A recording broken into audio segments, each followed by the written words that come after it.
ओम शांति। यदि पुरानी मनोविज्ञान की किताबें पढ़ी जाए तो उसमें सेल्फ प्रोग्रेस, आत्म उन्नति की चर्चा है।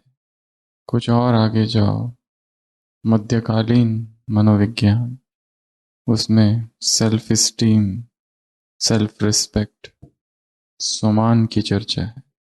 और यदि वर्तमान में देखा जाए तो सेल्फ स्टीम से भी अधिक चर्चा एक और चीज की है, और जिसके लिए कहते हैं कि वो सेल्फ रिस्पेक्ट से भी ज़्यादा शक्तिशाली है, और जिस पर वर्तमान समय मेडिकल और साइकोलॉजी में ढेर किताबें लिखी है, और वो है सेल्फ कंपैशन। सेल्फ कंपैशन अर्थात स्वयं पर रहम, अर्थात स्वयं पर दया, अर्थात स्वयं पर कृपा। वर्तमान मनोवैज्ञानिक कहते हैं कि सेल्फ कंपैशन सेल्फ स्टीम से भी ज़्यादा पावरफुल, ज़्यादा खोज, ज़्यादा संशोधन अब सेल्फ कंपैशन पर हो रहा है। और आज की सारी मुरली बस इसी एक शब्द के इर्द गिर्द है। कौन सा शब्द? एक हिंदी, एक इंग्लिश, एक उर्दू। कंपैशन या मर्सी, दया हिंदी और रहम उर्दू। और इस सेल्फ कंपैशन के 5 कंपोनेंट्स, 5 सिद्धांत, 5 बातें 2010 के बाद की जो साइकोलॉजी है उसमें बताई जाती है। पहला, फॉरगिवनेस, खुद को खुद माफ कर दो। दूसरा, बड़ी दिल, जेनरॉसिटी। और तीसरा, धन्यवाद का भाव। चौथा, ग्रोथ माइंडसेट, विकास की मनोवृत्ति। और 5वां, जागरण। तो सभी क्लास से पूर्व इन 5 ही चीज़ों का अनुभव करेंगे। तो सभी 3 मिनट के मेडिटेशन से आगे का सत्र चालू करेंगे। सभी स्थिर, अलर्ट। अब तक का जो ब्राह्मण जीवन रहा, यदि उस ब्राह्मण जीवन में कुछ भूले हुई, आंखों को 2-3 मिनट के लिए बंद कर देंगे। यदि इस ब्राह्मण जीवन में कुछ भूले हुई या श्रीमत का उल्लंघन हुआ या कोई पाप और कोई विकर्म, तो सबसे पहले स्वयं को माफ कर देंगे। सेल्फ मर्सी, सेल्फ कंपैशन, स्वयं पर रहम का ये पहला सूत्र। स्वयं को माफ कर देंगे। विशाल दिल, फ्राक दिल से जो हुआ, जैसा भी हुआ और मेरे द्वारा हुआ, मैं स्वयं को माफ करता हूँ। और एक धन्यवाद का भाव कि ड्रामा ने एक नया पाठ पढ़ाया, जीवन ने एक नया अध्याय सिखाया। इसी में विकास है, प्रगति है। और अब जागरण, संपूर्ण जागरण, बेहोशी समाप्त, सेल्फ मर्सी। जब से ब्राह्मण बने तब से अब तक जो भी पाप, जो भी विकर्म, जो कुछ नहीं होना चाहिए था, नहीं करना चाहिए था, वो किया, वो हुआ। स्वयं को माफी, फ्राक्तल, धन्यवाद, ग्रोथ, स्वोन्नति का संकल्प और संपूर्ण जागरण। हम शांति। एक महान चित्रकार अपनी एक अद्भुत कलाकृति निर्माण करने बैठा, और उसने अपने शिष्य को अपने साथ रखा और कहा, यदि मुझसे कुछ गलती हो जाए तो मुझे बताते रहना। मैं पेंटिंग, चित्र बना रहा हूँ। वैसे उससे कभी गलती होती नहीं थी, फिर भी उसने अपने शिष्य को पास में रखा और वो चित्र बनाने लगा। और जैसे चित्र बनाने लगा, उसका वो शिष्य कहने लगा, यहाँ थोड़ा कलर कम है, वहाँ थोड़ा ज़्यादा है, यहाँ ऐसा करो, वहाँ वैसा करो, इधर ये लाइन चाहिए, उधर वो लाइन चाहिए। और जितना जितना वो शिष्य बताने लगा, ये मास्टर पेंटर और गलतियां करने लगा और कंफ्यूज होने लगा। ऐसा कभी हुआ नहीं। वो चित्र बना रहा है, परंतु चित्र कुछ के कुछ बन रहा है, और बीच में रंग समाप्त हो जाते तो अपने शिष्य से कहता है, तुम जाओ और नए रंग लेके आओ। और जैसे वो शिष्य जाता है बाहर, नए रंग बनाने लगता है, और जब वापस आकर देखता है तो चित्र तैयार हुआ है और परफेक्ट है। वो शिष्य कहते हैं, कैसा, ये कैसे हो गया? वो चित्रकार कहता है, तुम्हारी उपस्थिति ही बाधा थी। जैसे ही तुम गए, मैं अपनी नेचुरल अवस्था में आ गया। जैसे ही तुम गए, वो चित्रकार कहता है, सहज मैं चित्र निकालने लगा। फिर मेरा चित्र निकालना इस पर निर्भर नहीं था कि वो तुमको पसंद है या नहीं है, तुम अप्रिशिएट कर रहे हो या गलती निकाल रहे हो। जैसे ही मैं स्वस्वरूप में स्थित हो गया, नेचुरल फॉर्म में आ गया, चित्र बन गया। जैसे ही कॉन्शियस हो जाते हैं हम, फिर वो नहीं रहते जो है। कितने लोग हैं संसार में, इतनी अच्छे से बातें करते हैं, सभी लोगों से बातें करते हैं, परंतु जैसे ही उन्हें स्टेज पर बिठा दो, वो बोलना बंद कर देते हैं। क्यों? ऐसा क्यों होता है? जब आपस में बातचीत करते हैं, चिटचैट करते हैं, तो बहुत सुंदर बोलते हैं, परंतु जैसे ही सामने बिठा दो, क्या हो जाता है? वो फिर वो नहीं रहते जो वो है।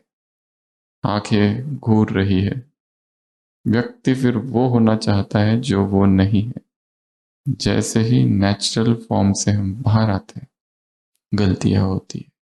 तो सबसे बड़ा कंपैशन, सबसे बड़ी मर्सी, सबसे बड़ा रहम किस पर है? स्वयं का, स्वयं पर।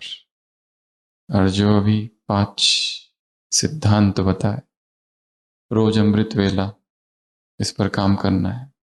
स्वयं स्वयं को ही माफ कर देना, क्योंकि अपराध भाव और गिल्ट कॉन्शियसनेस सबसे बड़ी बाधा है पुरुषार्थ में, आगे बढ़ने ही नहीं देता। तो आज सुबह की अव्यक्त वाणी, कौन किसको देख रहा है? कौन किसको देख रहा है? लवफुल है, और क्या है? लॉफुल है, मर्सीफुल है। किसको देख रहा है? समान बच्चों को। और किसको देख रहा है? संसार की अनजान आत्माओं को। कितना अच्छा शब्द है, अनजान। अनजान है, परेशान है, संतुलन नहीं है, और किस बात की आवश्यकता है उन्हें? रहम की, कृपा की। और किससे मांग रहे हैं? अपने गुरुओं से। और किससे मांग रहे हैं? अपने इष्ट देवों से। और किससे मांग रहे हैं? धर्म स्थापकों से। परंतु मिलना उनसे नहीं है, क्योंकि दाता एक ही है। मर्सी केवल एक परमात्मा से ही मिल सकती है। तो 3 प्रकार के रहम सुनाए आज। पहला, संसार की आत्माओं पर रहम। और क्यों करना है ये रहम? क्योंकि हम बाप के साथी सहयोगी भुजाए हैं, जो उसका काम वो हमारा काम। दूसरा रहम, दूसरा रहम, दूसरा रहम, ब्राह्मण परिवार। क्या रहम? सभी क्या हो जाए? तीव्र पुरुषार्थी बन जाए। बीच में कहा ना मुरली में, स्वयं में नवीनता लाओ और तीव्र पुरुषार्थ की लहर इस परिवार में फैलाओ। उमंग उत्साह के पंख से उड़ो, जो बीता सो बीता। और तीसरा रहम, स्वयं पर, सेल्फ मर्सी, सेल्फ कंपैशन। और वास्तव में देखा जाए तो यही सबसे बड़ा रहम। तो आज हम इसी पर चर्चा करेंगे, क्योंकि पहला यदि है सेल्फ, खुद पर, तो अपने आप इस परिवार में वो लहर फैलेगी, और परिवार में यदि लहर फैली तो अपने आप ये विश्व पर रहम होगा। तो क्या क्या बताया बाबा ने इसके विषय में? खुद पर रहम के लिए क्या क्या बताया? आलस और घृणा और अलबेलापन और ईर्ष्या और दूर की नजर। दूर की नजर ठीक नहीं, ज्यादा तेज है। तो एक ही शब्द है, सेल्फ मर्सी, जिस पर पूरी मुरली घूम रही है। और इसके विषय में हम ऐसी 8 बातें देखेंगे कि ये रहम कैसा हो, ज्ञान युक्त रहम कैसा हो। सबसे पहली बात, लॉफुल हो। रहम कैसा हो? मर्यादा अनुसार हो, श्रीमत अनुसार हो, लॉफुल। श्रीमत तोड़कर किसी को सुख देना, अर्थात खुद फंस जाना। ऊपर से ठीक दिखाई दे रहा है, परंतु वो एक ट्रैप है जिसमें चेतना फंस जाती है। तो रहम के साथ कौन सा शब्द जोड़ना है? लॉफुल। दूसरा, रहम कैसा हो? यथार्थ। रहम कैसा हो? यथार्थ। तीसरा, रहम कैसा हो? सच्चा, झूठा नहीं, ऊपर ऊपर का नहीं। बौद्ध धर्म में और संस्कृत में इन तीनों शब्दों के लिए एक बहुत अच्छा शब्द है, करुणा। उर्दू में रहम, हिंदी में दया, इंग्लिश में मर्सी। करुणा, अनुकंपा, कृपा। करुणा अर्थात जो मुझे मिला सबको मिले, निश्चल, सबके लिए। बुद्ध के लिए कहते हैं, जब वह स्वर्ग के द्वार पर पहुंचे कि देवदूतों ने स्वागत किया, आओ, पर उन्होंने कहा कि मैं स्वर्ग में जाने से इनकार करता हूं जब तक इस धरती का एक एक व्यक्ति मुक्त ना हो जाए, मैं नहीं जाऊंगा। इसीलिए दोनों धर्मों में दिखाया है 2 प्रकार की आत्माएं, जैन धर्म, बौद्ध धर्म। एक वो जो मुक्त हो गए, अरहंत, फिर वो वापस नहीं आए, और दूसरे वो जो रुके रहे, बोधिसत्व, संसार के कल्याण के लिए। उसी तरह जैन धर्म में कैवल्य पद को प्राप्त होने वाले, और दूसरे तीर्थंकर जो संसार में रुके रहे, किस लिए? सबका कल्याण करने के लिए। क्यों? करुणा। करुणा, मर्सी। अनजान आत्माएं हैं, परेशान आत्माएं हैं, दुखी है, रहम की आवश्यकता है, तो रहम लॉफुल हो। दूसरा, रहम ज्ञान युक्त रहम लॉफुल हो, यथार्थ हो। तीसरा, सच्चा हो, दिल से हो। चौथा, रुहाब के साथ हो। रहम अकेला नहीं, रूहानियत का रुहाब, नशा हो, वो रहम। और पांचवा, बेहद की वैराग वृत्ति के साथ हो। वैराग की परिभाषा जो इस मुरली में बाबा ने दी है, शायद किसी और मुरली में नहीं। जो बाप को पसंद नहीं, जो बाप को अच्छा नहीं लगता, वो न करना, अर्थात वैराग। वो सोचना, वो बोलना, वो करना जो बाप को पसंद नहीं, अच्छा नहीं लगता, वो न करना, उसको छोड़ना, यही वैराग है। कितना सुंदर शब्द है, बेहद के वैराग का हल चलाओ। क्या करो? हल। बेहद के वैराग का हल चलाओ मन की भूमि पर। बिना वैराग के रहम नहीं। भगवान को क्या पसंद है और क्या नहीं पसंद, इसकी एक लिस्ट बनाई जा सकती है।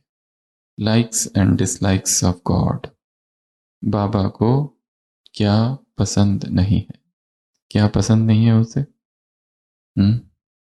उसे बहुत सारी चीजें पसंद नहीं है। स्वयं को दुखी करना, यह भी एक हिंसा है।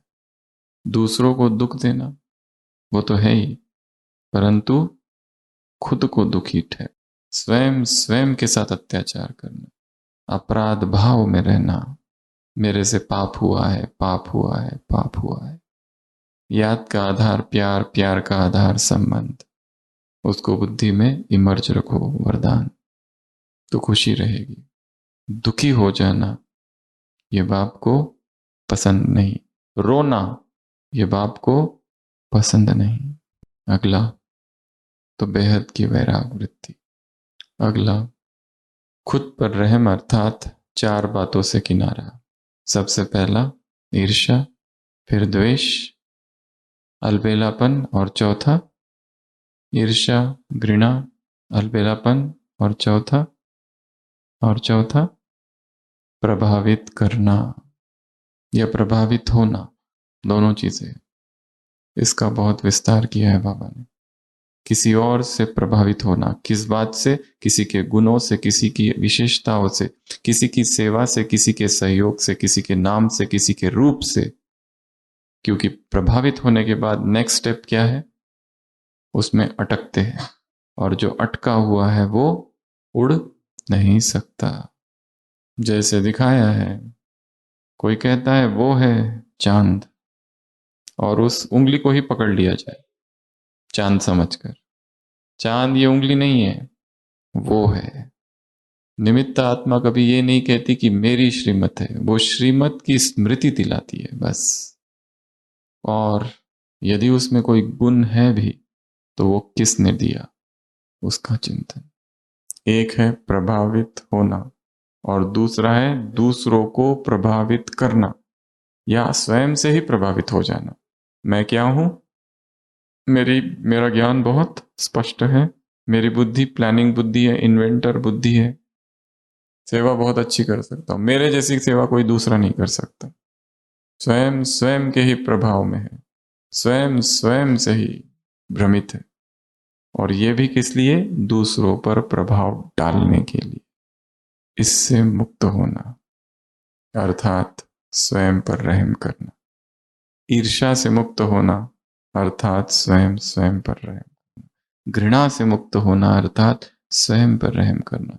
ऐसा देखा गया है कि कुछ आत्मा है जो दूसरों से कभी भी प्रभावित नहीं होती, सब में कोई ना कोई दोष दिखता है उनको। ऐसी आत्माओं में कभी प्रेम मोह कभी नहीं जागता है। पर इसका मतलब ये नहीं वो बहुत अच्छी है, क्योंकि उनके अंदर फिर दूसरी दो बातें हैं। घृणा उत्पन्न हुई है, सबके लिए घृणा है, इसलिए किसी से भी प्रभावित नहीं होती। ये भी अप्रभावित की ही अवस्था है, परंतु निगेटिव रीति से अप्रभावित है। सबकी ग्लानि और सबकी निंदा, किसी के भी प्रभाव में नहीं है, परंतु अंदर गहरी घृणा भरी है, नफरत भरी है। ऐसी घृणा भी नहीं चाहिए। ऐसा प्रभावित होना, न प्रभावित होना भी नहीं चाहिए। हर एक के पार्ट को स्वीकार करना, यह बहुत बड़ी कला है। जैसे एक सूफी संत किसी गांव में आता है और नई जगह रहने लगता है, और कुछ समय रहने के बाद ही उसका जो पड़ोसी है उसे दिन रात परेशान करता है, रोज गालियां देता है, रोज पत्थर फेंकता है। वो संत है, योगी है, फिर भी इतना परेशान हो जाता है 4 दिनों में कि एक दिन नमाज के समय अल्लाह से, परवरदिगार से नमाज में कहता है, हे खुदा, हे खुदा, कुछ भी कर पर इसको उठा ले, कुछ भी कर पर इसको उठा ले। कब तक सहन करूं मैं? आज तक उसने भगवान से कई बार बातें की थी और कई बार प्रार्थनाएं की थी, पर भगवान ने आज तक उससे कभी भी बात नहीं की थी। पहली बार भगवान उत्तर दे रहे हैं, और भगवान कहते हैं, वो तेरा पड़ोसी 4 दिन से है और मेरा पड़ोसी 60 साल से है। दुनिया में जितने मनुष्य है सब भगवान के पड़ोसी ही है। वो मेरा पड़ोसी कितना समय से है? 60 साल से। मैं 60 साल से उसको सहन कर रहा हूं, तुम 4 दिन भी नहीं सहन कर सकते?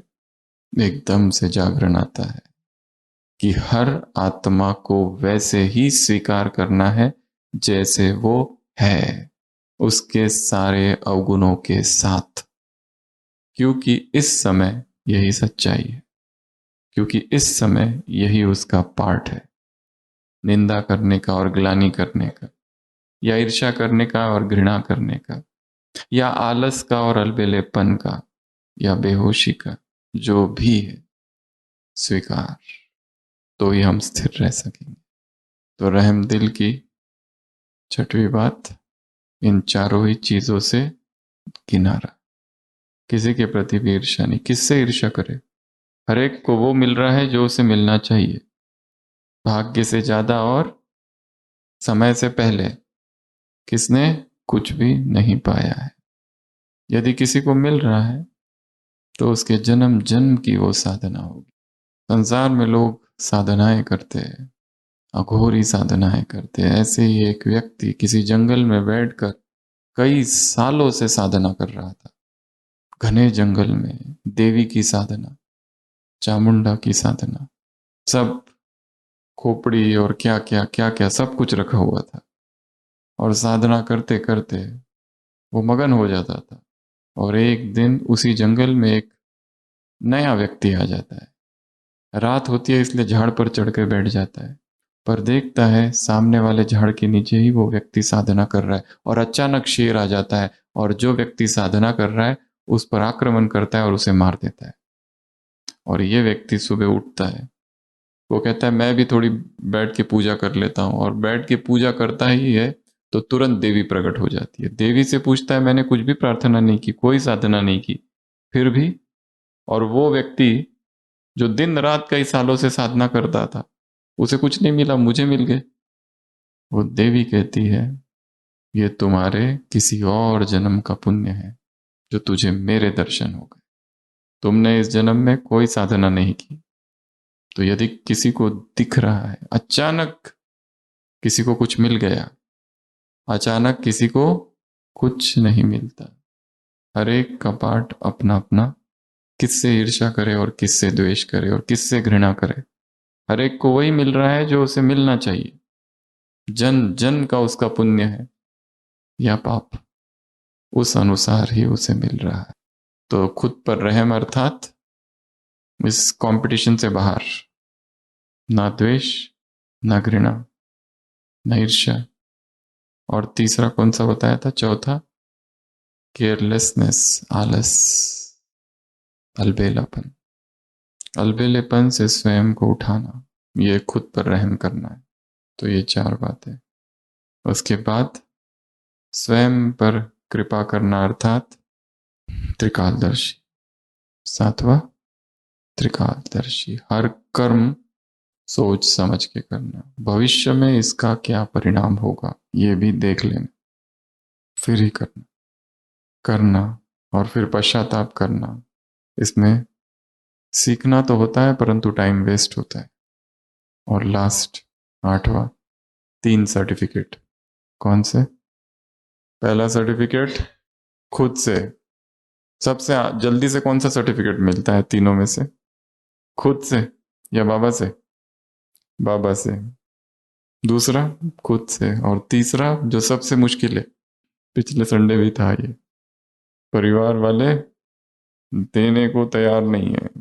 तुमको जो करना है कर लो, हम सर्टिफिकेट नहीं देंगे। तो बाबा ने कहा 3 सर्टिफिकेट।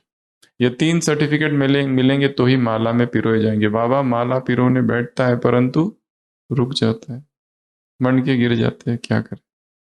समीप आनी चाहिए, स्नेही हो, बाप पसंद, यथार्थ पुरुषार्थ पसंद और परिवार पसंद। ये 3 सर्टिफिकेट। तो ऐसी 8 बातें हैं। किस बात के लिए? खुद पर रहम करना। पहला बताया, रहम कैसा हो? लॉफुल रहम। रहम कैसा हो? यथार्थ। रहम कैसा हो? सच्चा। रहम कैसा हो? रुहाब वाला, अकेला रहम नहीं, रुहाब के साथ। रहम कैसा हो? बेहद की वैराग वृत्ति सहित। और इन 4 बातों से मुक्त रहम। शक्ति आएगी इन 4 बातों से मुक्ति के लिए यदि खुद पर हम रहम करें तो। अगला, त्रिकालदर्शी। और आठवां, 3 सर्टिफिकेट। इस मुरली में एक बहुत अच्छा प्रश्न बाबा से पूछा गया है कि बच्चे बहुत होशियार है।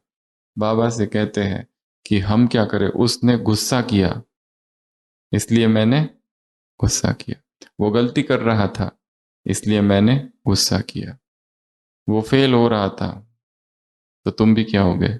फेल। फेल फेल को पास कैसे कर सकता है? एक अंधा दूसरे अंधे को गाइड कैसे कर सकता है? और फिर उसमें और एक बात जोड़ दी, टीचर्स, शिक्षक या जो निमित्त आत्मा है, जिम्मेदार आत्मा है, वो कहती है कि हमें सिखाना पड़ता है, हमें सावधानी देनी पड़ती है। तो क्या करें? रहम हमारा हमारी शिक्षाओं में हो। किसी एक अव्यक्त वाणी में बाबा ने कहा था, यदि किसी को शिक्षा देनी है, टीच करना है, सिखाना है, उसको उसकी मिस्टेक बतानी है, तो क्या करना? पहले क्या करो? सबसे पहला स्टेप, उसको सोमान में स्थित करो। सीधा जाके नहीं बोलो कि तुम्हारी ये बात गलत है। फर्स्ट स्टेप, सोमान में स्थित करो। उसके बाद उसकी विशेषताओं का गुणगान करो। और तीसरी बात, धीरे से उसके कान में, सबके सामने नहीं, सबके सामने अगर शिक्षाएं दी जाती है तो व्यक्ति के मन में घृणा उत्पन्न होती है। वो करता तो है परंतु जबरदस्ती। एक दादी अनुभव सुनाती है कि बहुत समय पहले मधुबन में कभी हलवा बना था और वो बहुत ही स्वादिष्ट बना उस दिन। और जो दादी थे, सीतू दादी, वो वहां पर परोसने की सेवा में थे। तो जितने भाई बहन थे वो बार बार आके दोबारा दोबारा ले रहे थे। तो दादी ने बाबा से जाके पूछा, क्या करूं, लोग बार बार आ रहे हैं। बाबा ने कहा ठीक है, दे दो।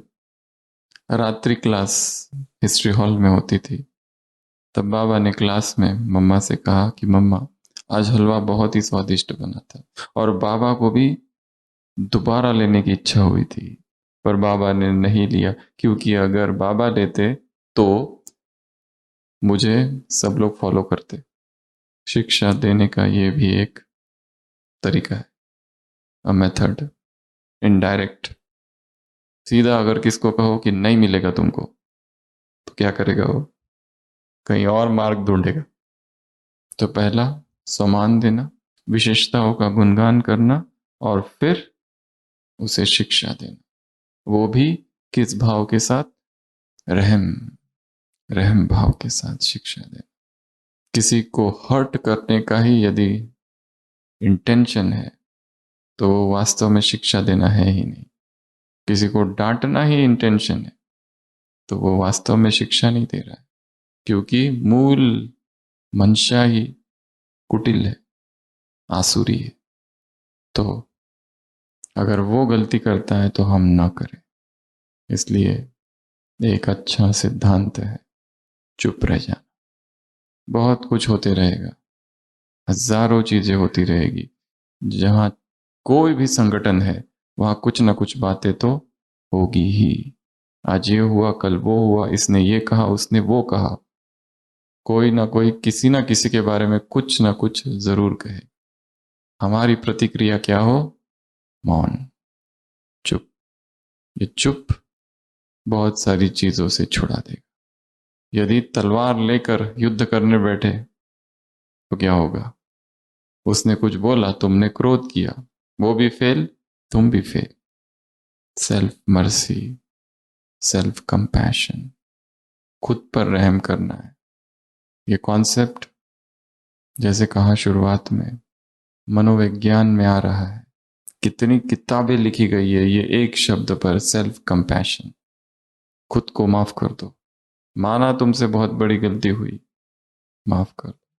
माना तुम जो कुछ हो, जो हो, जैसे हो, पहले खुद स्वीकार करो स्वयं को। Be as you are. कोई आडंबर नहीं, कोई दिखावा नहीं, कुछ नहीं, जो हो जैसे हो। और एक बात मुरली में है, मन मना भाव। प्रभावित होते हो दूसरे से, अर्थात मन बुद्धि प्रभावित हो रही है ना, तो मन बुद्धि किसको दिया है? बाप को दिया है। तो इसको क्या कहेंगे फिर? अमानत में खयानत। मन को स्थिर रखना, सबसे सीखना है। हर एक व्यक्ति कुछ ना कुछ सिखा रहा है, परंतु प्रभावित नहीं। केवल उसी के गुणगान करते रहना, ये नहीं। उसमें जो गुण है, जो दिव्यता है, जो उसने मेहनत की है, जो पुरुषार्थ किया है, उससे सीखना, ये काम करना है। तो सारी मुरली को अगर बार बार पढ़े तो कितनी गहराई है उसमें। सेल्फ कंपैशन, सेल्फ कंपैशन, खुद को ही समझना है मैं क्या हूं। दो बच्चे हैं, एक 7 साल का है और एक उसका भाई है 9 साल का। वहां कोई भी नहीं है, एक कुआं है, और जो 9 साल का उसका भाई है वो खेलते खेलते कुएं में गिर जाता है, कोई भी नहीं है। और थोड़ी देर के बाद वो जो छोटा भाई है वो अपने बड़े भाई को उस कुएं से बाहर निकाल लेता है। कैसे? हम्म? कैसे? क्योंकि वहां पर उसे ये बताने वाला कोई भी नहीं है कि तुम ये नहीं कर सकते, इसलिए। कैसे निकालता है? क्योंकि वहां पर उसे कोई बताने वाला नहीं है कि तुम ये काम नहीं कर सकते, इसलिए उसका पोटेंशियल, उसकी ऊर्जा, उसकी शक्ति पूर्ण हो जाती है। ये नेचुरल रूप है। प्रभावित होती है चेतना दूसरों के कमेंट से, दूसरों के टिक्का टिप्पणी से। वो हमको चलाते हैं। कोई कहे कि तुम बहुत अच्छे हो तो हमें लगता हम अच्छे हैं, और कोई कहे कि तुम ढोंगी हो तो अंदर से हलचल। जो हूं जैसा, क्योंकि जब हम जो है जैसा है वैसे है, तो ही हमारा पोटेंशियल, हमारी क्षमता संपूर्ण है। जैसे ही प्रभाव में है किसी के भी, हमारी क्षमता कम हो जाती है। तो ये जो अव्यक्त वाणी थी, इस पर योग के प्रयोग करने हैं। जो एक प्रयोग शुरुआत में बताया, जो भी मुरली आए उसको ड्रिल में कन्वर्ट कर देना है। स्वयं पर मैं रहम कैसे करूं, ये एक चिंतन का विषय है। इस पर अलग अलग प्रकार से चिंतन किया जा सकता है, और चिंतन करके उस पर क्या करना है? मेडिटेशन करना है। मेडिटेशन अर्थात केवल मैं आत्मा हूं और परम धाम जा रही हूं, ये नहीं। न्यू मेथड्स, जो आज की ही मुरली में कहा बाबा ने, नवीनता लाओ स्वयं में, और उस नवीनता को क्या करो? ब्राह्मण परिवार में फैलाओ। नवीन उमंग उत्साह के पंख लगाकर उड़ो।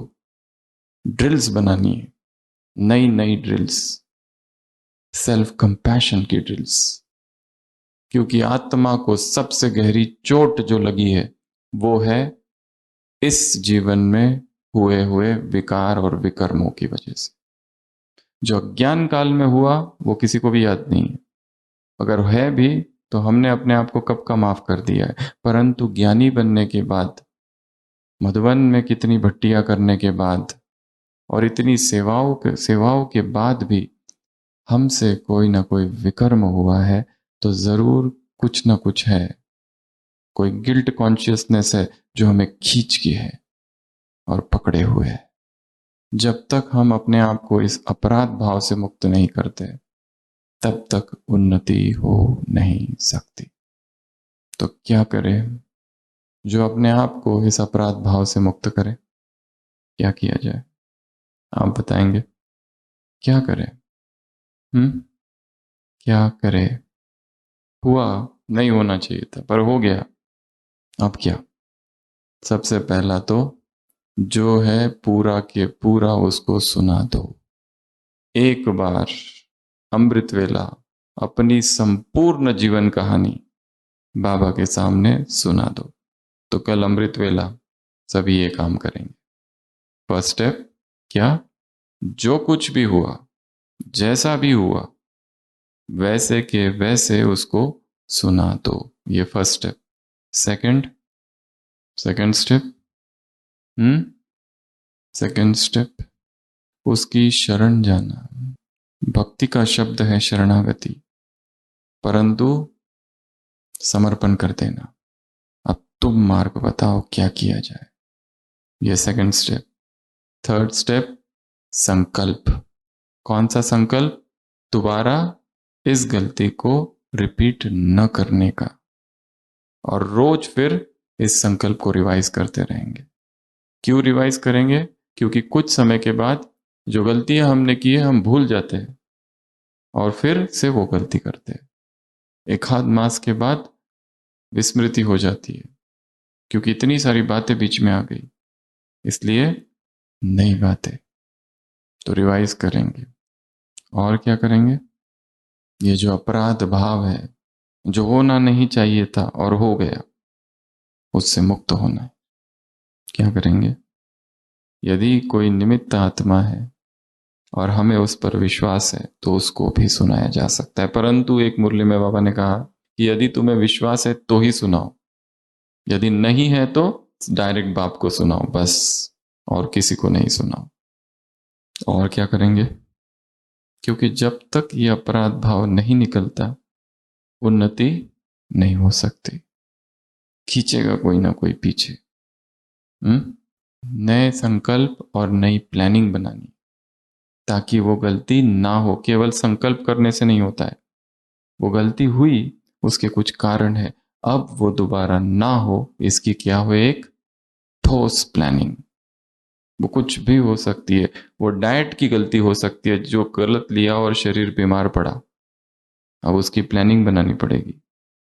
वो कोई टेम्पटेशन हो सकता है जो अचानक आ जाता है और हम नीचे गिर जाते हैं, खुद पर रहम, अर्थात वो टेम्पटेशंस की लिस्ट बनानी, उसके ट्रिगर्स की लिस्ट बनानी, और एक एक को आउट करते जाना। ये रोज का काम है और रोज की मेहनत है, एक एक दिन की मेहनत। एक दादी थी, उनके पास चाबी रहती थी भंडारे की, और अचानक एक बार पार्टी आ गई और पार्टी के लिए कुछ टोली देनी थी, पर वो चाबी ही गुम हो गई। तो वो पार्टी आई और वैसे ही चली गई। बाबा ने उनको बुलाया और कहा, धर्मराज का रूप ही धारण कर लिया। बाट वो चाबी बाद में मिल गई, बहुत देर के बाद, और कहा कि यदि तुम भंडारे की चाबी नहीं संभाल सकती तो स्वर्ग के राज्य की चाबी कैसे संभालोगी? और उस दादी ने कहा कि ये बात मुझे इतनी लग गई कि इसके बाद मैं एकदम अलर्ट हो गई, हमेशा के लिए। तो गलती ना हो उसके लिए क्या चाहिए? एक अवेकनिंग, एक अलर्टनेस, थोड़ा सा शॉक, तो ही वो अलर्टनेस आती है, नहीं तो नहीं आती।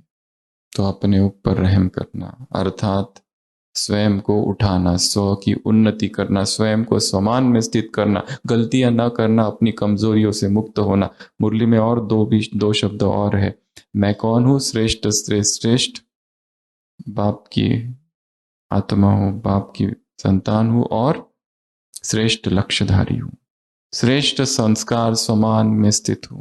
इनसे नीचे गिर जाना अर्थात गलतियां।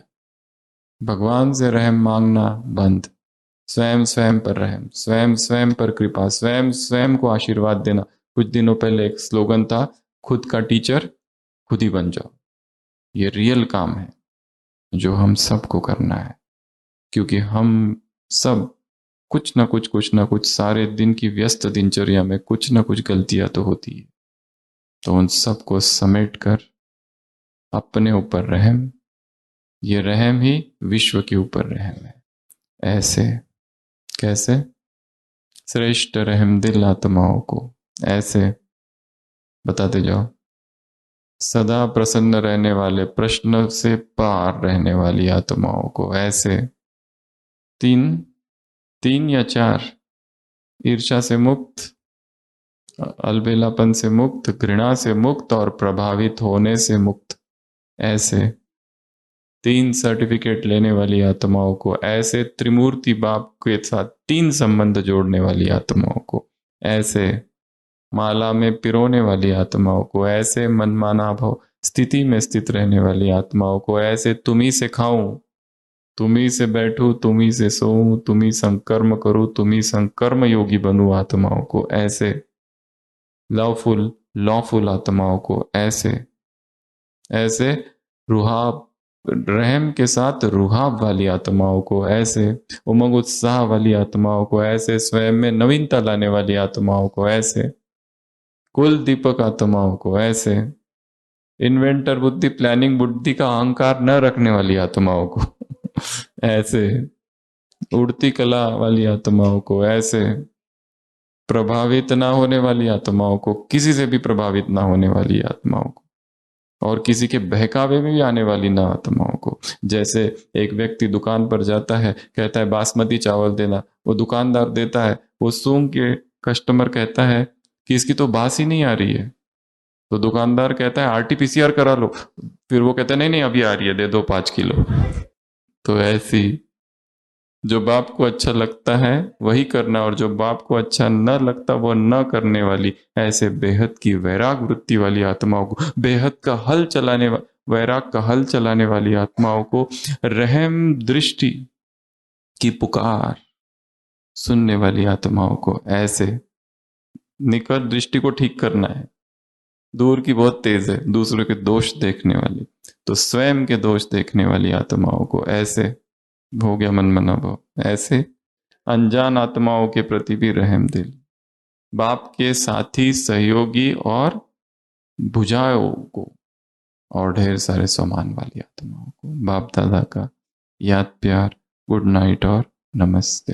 हम रूहानी बच्चों की रूहानी बाप दादा को याद प्यार, गुड नाइट और नमस्ते। ओम शांति।